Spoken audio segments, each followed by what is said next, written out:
Hey, Motorman here. Take a look at this big empty space. If you've got an EGlide Standard or an EGlide police bike, it came with this big empty space over here.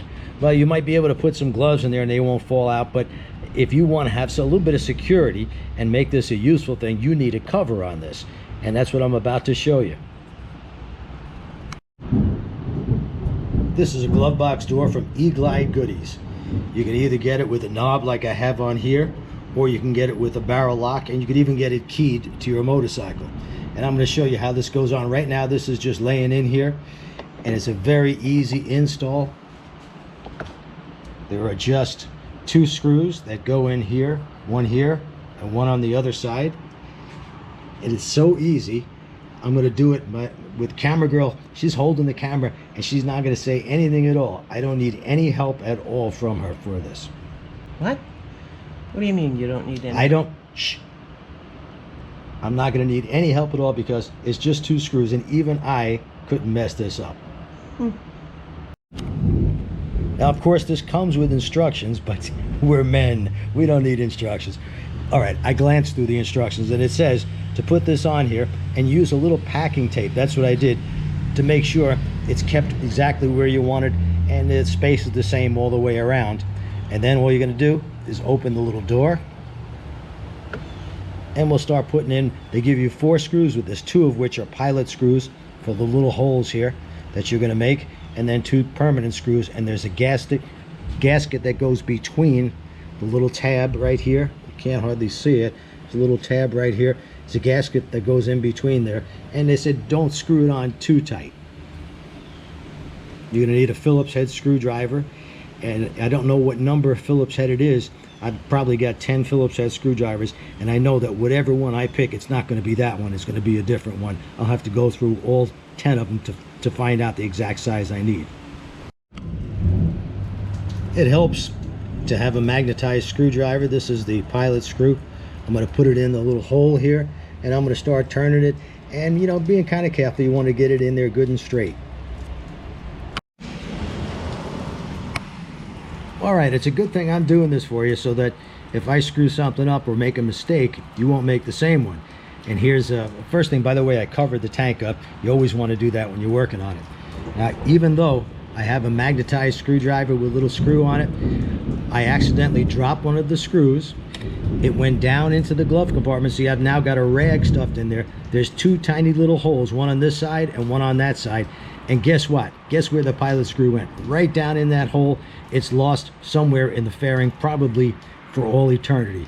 So this time, with the one I have left, I've taped it onto the screwdriver. I've put the rag in there so that this can't happen again. So I'm saving you some aggravation here. You should appreciate that. And once you get your pilot holes done, you want to clean it out a little bit because you're going to have some plastic burrs there. Just clean that off. Then put the gasket in, and sometimes it helps to put a little bit of grease on the gasket so it'll stick here, and you'll be able to line the door up a little bit easier. All right, I've now got the gaskets in there, and like I said, I put a little grease on it so it would stick to the plastic and hopefully make it a little bit easier to line up the holes on the glove compartment door.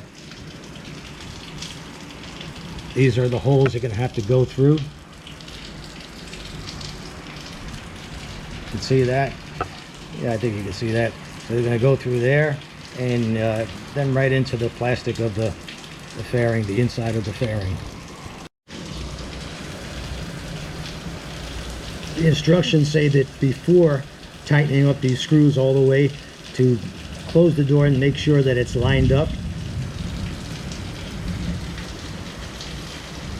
So we're going to do that, and I can see I'm a little bit off, and the main reason I believe is because behind here is the microphone jack on the police bikes. If you don't have this jack on your EGlide Standard, you don't have to worry about this, but it's going to make it stick out slightly because of that jack. If you're not going to be using an amplifier and a PA system like the police do, just unscrew that and take that out. You won't need it. But I might actually cut a hole right over here because I do like to use the PA system, the siren, and all that equipment. So I'm probably drill a little bit of a hole over here so I can get through to be able to plug the microphone in, but that's not something you have to worry about. So I can see now it's not fitting quite right. I've got to move it over just a little bit and then tighten the screws. And here it is installed.